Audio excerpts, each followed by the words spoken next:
क्या टॉपिक शुरू करना था? ट्रिग्नोमेट्री का पूरा हो गया। 8.1 चल रहा है ना जी, शुरू हो चुकी है। क्वेश्चन एग्जांपल कराया था इसके, एग्जांपल 2 करा दिया था, इस टू बेस्ड क्वेश्चन बताया था। एग्जांपल 3 देखो इसका। देखो एग्जांपल 3 का consider triangle ABC right angle triangle at C. ठीक है, इन्होंने राइट एंगल ट्रायंगल दिया है। एग्जांपल 3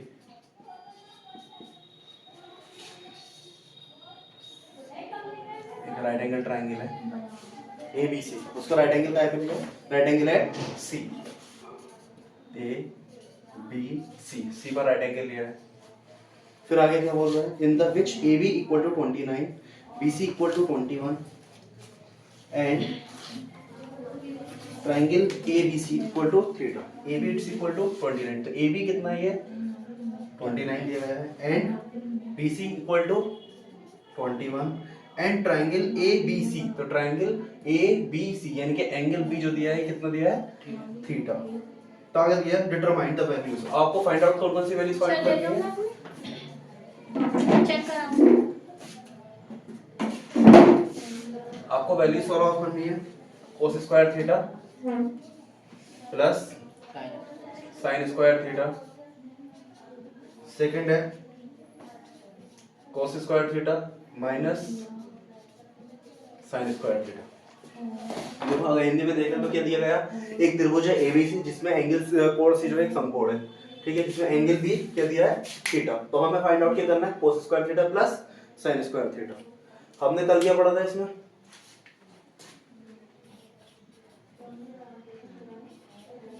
cos थीटा क्या पढ़ा था?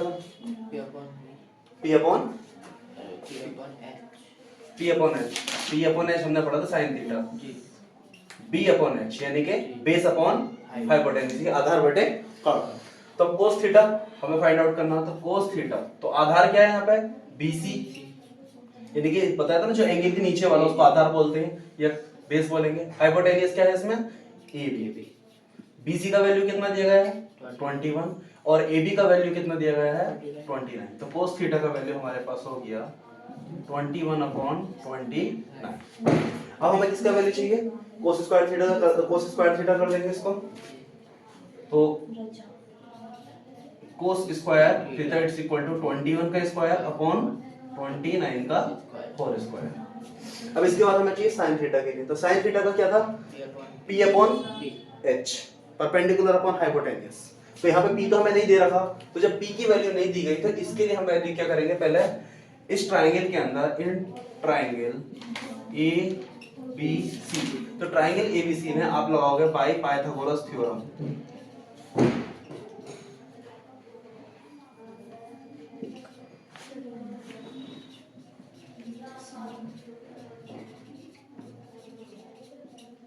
या पाइथागोरस थ्योरम। तो जब पाइथागोरस थ्योरम या पाइथागोरस थ्योरम में लगाएंगे तो पाइथागोरस थ्योरम क्या कहती है इसमें?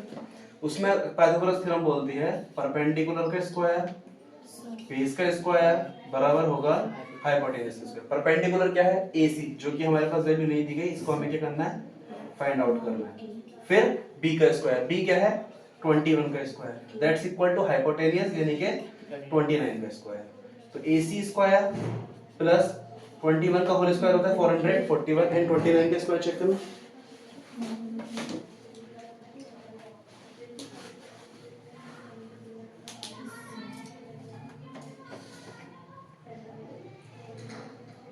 तो 29 का स्क्वायर है 841। तो हमें इसी फाइंड आउट करना। अब हमें एक चीज पता है, जब इसमें कोई वैल्यू फाइंड आउट करनी होती है तो उससे रिलेटेड सारी वैल्यूज को दूसरी साइड भेज देंगे। तो जब AC यहाँ पे अकेला है तो दैट्स इक्वल टू 841 माइनस 441। तो AC square it's equal to, जब 841 में से 441 माइनस करें तो कितना बचेगा यहाँ पे? 400 या 400। तो देखो अब AC हमें फाइंड आउट करना है, तो स्क्वायर रूट ऑफ बल्कि 400 स्क्वायर ऑफ 400 जो है किसका रूट स्क्वायर रूट है? ये वर्गमूल है किसका? 20 का। तो AC it's equal to BC, यानी कि आपके पास परपेंडिकुलर आ गया कितना? 20। जब परपेंडिकुलर 20 आ गया, हमें क्या चाहिए था? sin theta. तो साइन थीटा क्या पढ़ा तुमने, बी अपॉन एच। तो बी कितना है ए सी, एच कितना है ए बी। तो sine theta it's equal to A C यानी कि 20 और ए बी कितना 29। और हमें चाहिए क्या, sine square theta it's equal to 20 का स्क्वायर अपॉन 29 का होल स्क्वायर। क्लियर। अब देखो हमें सॉल्व क्या करना था, हमें वैल्यू सॉल्व आउट करनी थी cos square theta plus sine square theta. तो cos स्क्वायर थीटा, तो cos स्क्वायर थीटा की वैल्यू 21 का स्क्वायर अपॉन 29 का whole square plus sine square theta की वैल्यू 20 का स्क्वायर अपॉन 29 का होल स्क्वायर। ठीक है। अब देखो दोनों के स्क्वायर ओपन कर रहे हैं, 21 का स्क्वायर 441 है, 29 का स्क्वायर 841 है, प्लस 20 का स्क्वायर 400 और 29 का 841। हमने एक चीज पढ़ी थी, अगर दोनों का डिनोमिनेटर सेम है फ्रैक्शन के अंदर तो इसको जैसा है वैसे लिख देंगे 841 और ऊपर की जो वैल्यूज है उनको भी as it is add up कर देंगे। तो 441 और 400 तो कितना हो गया 841 अपॉन 841। इससे वैल्यूज कटने के बाद किसके इक्वल आता है 1 के। तो हम देखते हैं क्या कि cos square theta plus sin square theta equal होगा किसके 1 के।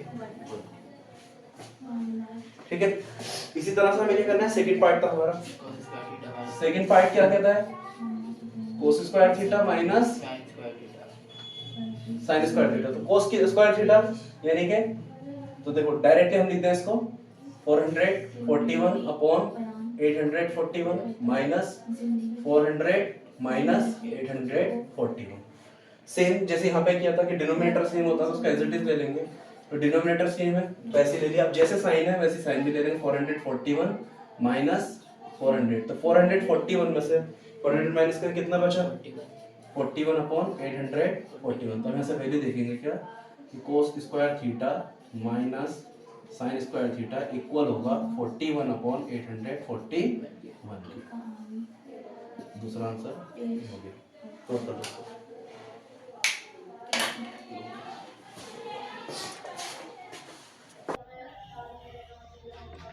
ट्रायंगल क्या है O P Q, O P Q, और पी ट्रायंगल पर क्या है राइट एंगल है या उस पर समकोण है। ठीक है। अब त्रिभुज, तो example 5 triangle O P Q ये गिवन है, राइट एंगल है एट पी पर। तो देखो गिवन में क्या क्या है, गिवन या दिया है। तो सबसे पहले क्या दिया है इन्होंने, ओपी बराबर 7, ओपी बराबर है 7। दूसरी कंडीशन इन्होंने दी है O Q minus P Q, O Q minus P Q equal to 1, O Q minus P Q equal to 1। अब हमें फाइंड आउट क्या करना, टू फाइंड, हमें फाइंड करना है sine Q and cos Q.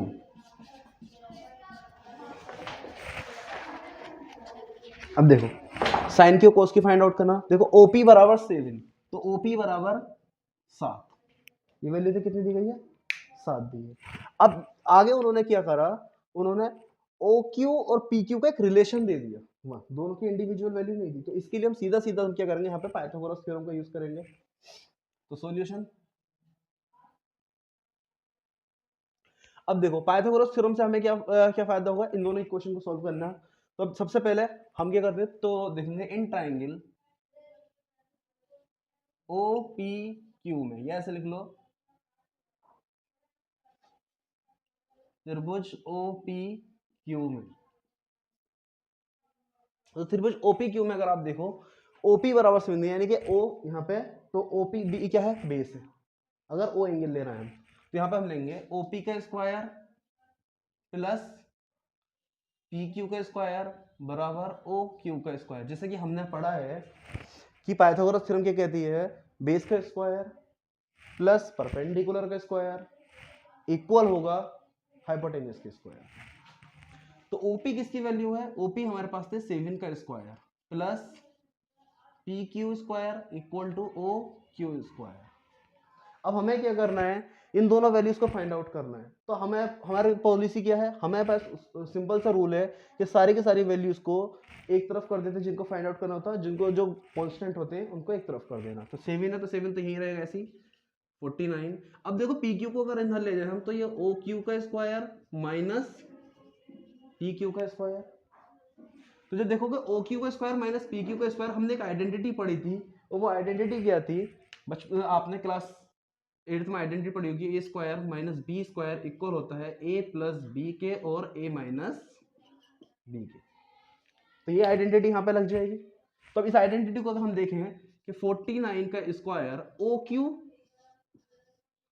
Plus P Q और O Q minus P Q, इस identity के अकॉर्डिंग हमने ये लग दिया, एक बार प्लस एक बार माइनस कर दिया सिंपली। अब आप देखोगे O Q plus P Q तो हमारे पास नहीं है, लेकिन हमें O Q minus P Q की वैल्यू दी गई है, दैट्स इक्वल टू 1। तो आप देखोगे 49 it's equal to O Q plus P Q multiplied by 1। और जब हम किसी वेरिएबल के अंदर 1 से मल्टीप्लाई करते हैं तो वेरिएबल एज इट इज रहेगा। तो आप देखोगे क्या 49 it's equal to O Q plus P Q. तो आप अगर इसको इक्वेशन नंबर 1 बना दें और इसको हम सीधा करके लिखें O Q plus P Q equal to 49 और इसको हम इक्वेशन नंबर 2 बना दें, तो हम क्या करेंगे, दोनों इक्वेशन से इक्वेशन 1 और इक्वेशन 2 से इन दोनों वैल्यूज का ओ क्यू और पी क्यू को फाइंड आउट करेंगे। तो देखो यहां पे लिखोगे फ्रॉम इक्वेशन 1 एंड 2 या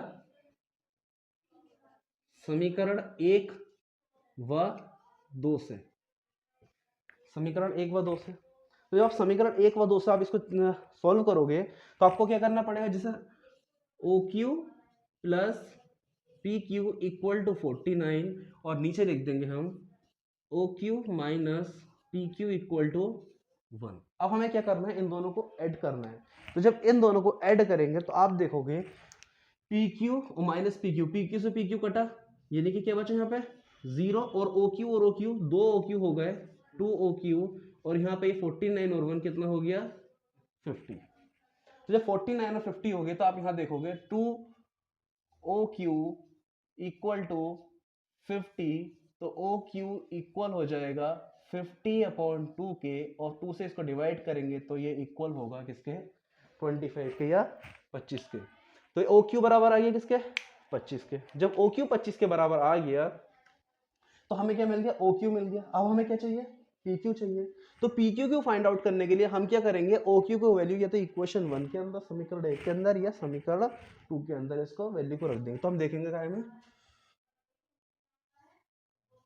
ओ क्यू का वैल्यू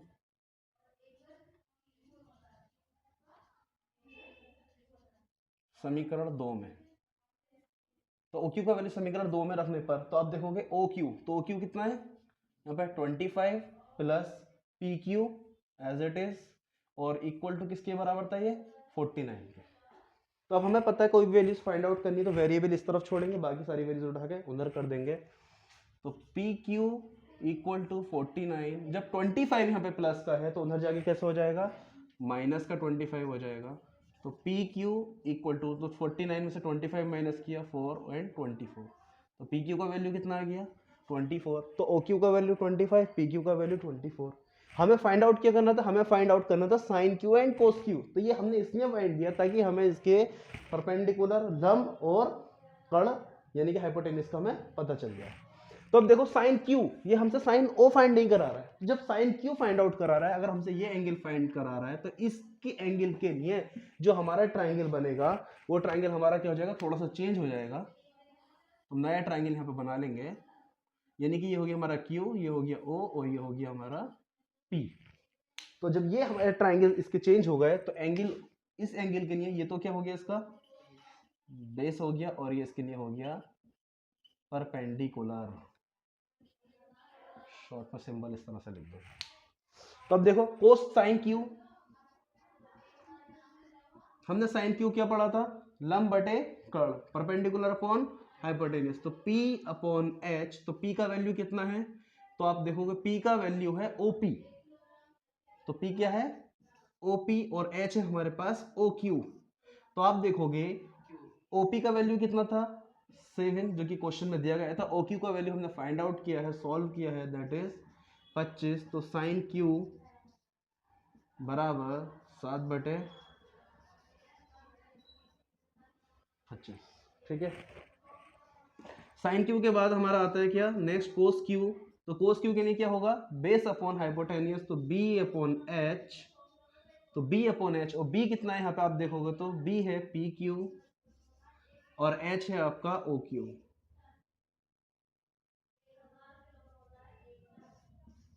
तो पी क्यू आपको कितना दिया गया है, पी क्यू हमने फाइंड आउट किया है 24 और ओ क्यू कितना 25।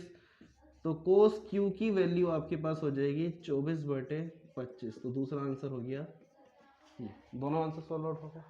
अगला क्वेश्चन देखते हैं। तो एग्जांपल 5 के बाद एक्सरसाइज पर आते हैं। तो देखो एक्सरसाइज 1 में दे रखा है क्वेश्चन नंबर 1। तो क्वेश्चन नंबर 1 देखो,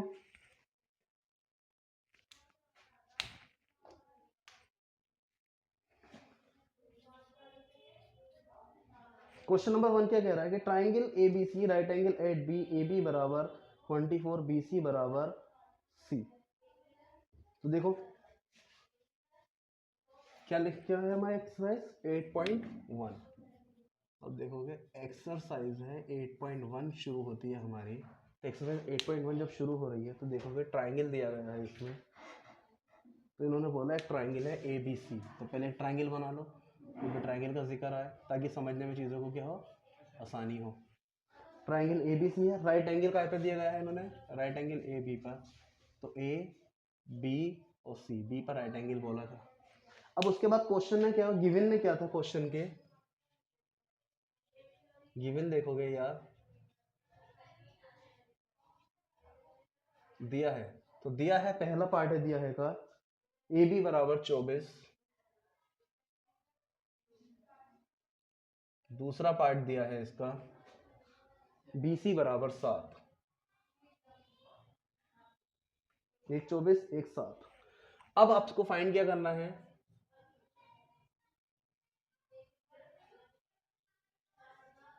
आपको फाइंड आउट करना है। पहले पार्ट में फाइंड करने के लिए बोला साइन ए और कोस ए, और दूसरे पार्ट में फाइंड आउट करने के लिए बोल रहा है साइन सी और कोस सी। साइन सी और कोस सी। अब देखो आपको क्या क्या फाइंड, अगर हम देखें कि ये ए बी कितना है 24 है, बी सी कितना है 7 है। अब इसी तरीके से जैसे हमने यहाँ पे पाइथागोरस थ्योरम लगाई थी, हमें एक वैल्यू 7 थी, तो आप इनका रिलेशन देखोगे, ये 7 था, ये 24 था, तो ये वाला कितना आ गया था 25। तो आप चाहो तो डायरेक्ट आप सॉल्व कर लेना, मैं डायरेक्टली यहाँ पे लिख दे रहा हूँ ए सी इक्वल टू 25। सॉल्यूशन में देखेंगे पाइथागोरस प्रमेय का यूज करके हमने लिख दिया ए सी बराबर 25। अब हमारे पास वो भी आ गया, इसको सॉल्यूशन उसी के बेस पर है। अब देखो आगे साइन ए, फर्स्ट पार्ट है क्या साइन ए, साइन ए। तो साइन ए, तो ए हमारा ये एंगल बना है, और जब ये ए है तो बेस क्या हो गया, ये बेस हो जाएगा और ये परपेंडिकुलर हो जाएगा। तो साइन ए के अकॉर्डिंग आप यहाँ पे डायग्राम बना लें।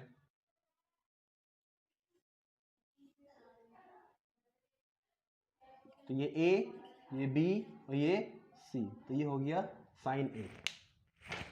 तो साइन ए हमने पढ़ा है क्या, परपेंडिकुलर पी अपॉन एच। तो यहां पे आप देखोगे साइन ए बराबर पी है हमारा क्या है बी सी, और एच हाइपोटेन्यूज क्या है ए सी। बी सी की वैल्यू हमारे पास कितनी थी, बी सी की वैल्यू दी गई थी 7, ए बी की वैल्यू थी 24, ए सी की वैल्यू हमने फाइंड आउट की 25। तो देखो बी सी कितना 7 और ए सी कितना 25। तो साइन ए के बाद कोस ए, कोस ए क्या होता था बेस अपॉन हाइपोटेनियस, यानी कि b अपॉन एच। तो b कितना है यहाँ पे ए बी, और h कितना है ए सी। तो आप देखोगे कोस ए बराबर ए बी का वैल्यू कितना 24 और ए सी का वैल्यू कितना 25। ठीक है, ये तो फर्स्ट पार्ट के दोनों पार्ट हो गए। अब देखो सेकंड पार्ट जो उन्होंने फाइंड करा है, सेकंड पार्ट में क्या बोला साइन सी, यानी कि इस बार सी को बनाया। तो ऑलरेडी हमारा डायग्राम बना हुआ सी के आधार पर। तो सी के लिए क्या था साइन सी हमें पता है क्या, परपेंडिकुलर अपॉन हाइपोटेन्यूज। तो परपेंडिकुलर क्या है इसमें, ए बी, और हाइपोटेन्यूज क्या है, ए सी। तो आप देखोगे साइन सी की वैल्यू कितनी दी, ए बी, तो ए बी कितना फाइंड आउट था, 24, 24, और ए सी 25। साइन सी के बाद यहाँ पे क्या दिया इन्होंने, कोस सी। तो कोस क्या है, बेस अपॉन हाइपोटेन्यूज, तो बी अपॉन एच। बी कितना है इसमें, बी सी, और एच क्या है यहाँ पे, ए सी। तो कोस सी देखोगे, बी सी का वैल्यू है 7 और ए सी का वैल्यू है 25, तो इसका भी वैल्यू आंसर ये आ गया, ये आ गया था साइन का। ये सारे के सारे क्या हो गए आपके आंसर आ गए। ये आ गया साइन ए, ये आ गया कोस ए, ये आ गया साइन सी, ये आ गया कोस सी। तो क्वेश्चन नंबर 1 हो गया। इसी तरह से क्वेश्चन नंबर 2 देखो। तो क्वेश्चन नंबर 2 के लिए इन्होंने क्वेश्चन में क्या दिया गया है, एक फिगर दी है क्वेश्चन नंबर 2 के लिए। तो क्वेश्चन नंबर 2 के लिए फिगर दी गई है, इन्होंने यहां दिया है P, यहां दिया है Q, और यहां दिया है R। PQR, PQ का वैल्यू दी है 12, और PR की वैल्यू दी गई है 13, और QR की वैल्यू हमें नहीं दी गई है, ये हमें नहीं दी गई है। अब बाकी क्वेश्चन में क्या क्या दिया गया है, क्वेश्चन में दिया आपको बस सिर्फ और सिर्फ फाइंड करना है। इन्होंने क्वेश्चन में बोला फिगर के आधार पर, क्वेश्चन नंबर 2 ये फाइंड करने के लिए बोल रहा है क्वेश्चन आपसे। फाइंड क्या करा रहा है क्वेश्चन आपसे, फाइंड करा रहा है tan P minus cot R, tan P minus cot R, इतनी वैल्यू फाइंड आउट करा रहा है, इसके अलावा ये और कुछ फाइंड आउट नहीं करा रहा। तो पहले आपको क्या करना है, tan P फाइंड आउट करना, फिर कोट R फाइंड आउट करना।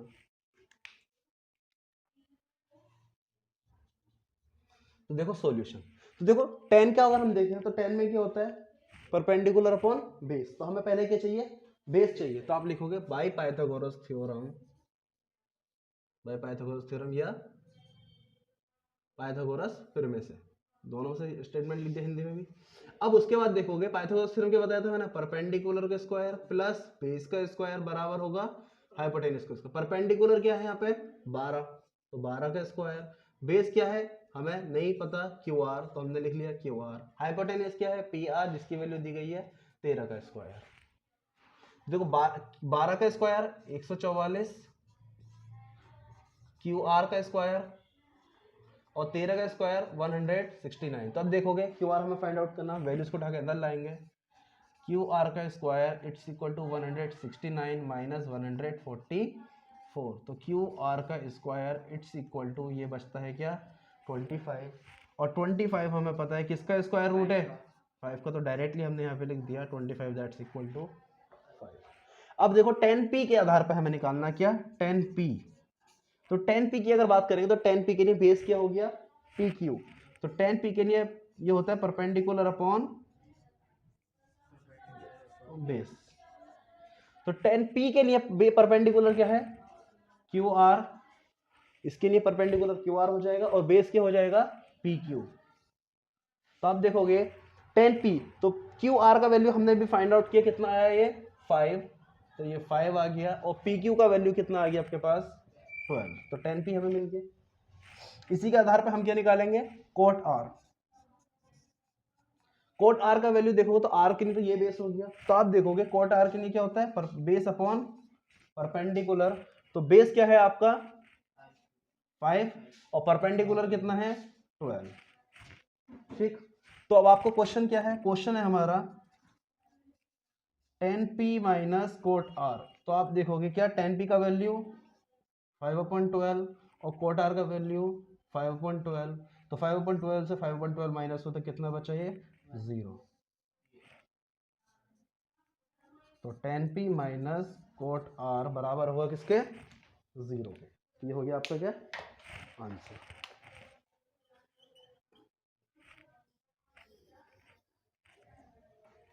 ठीक, इसको स्टॉप करो।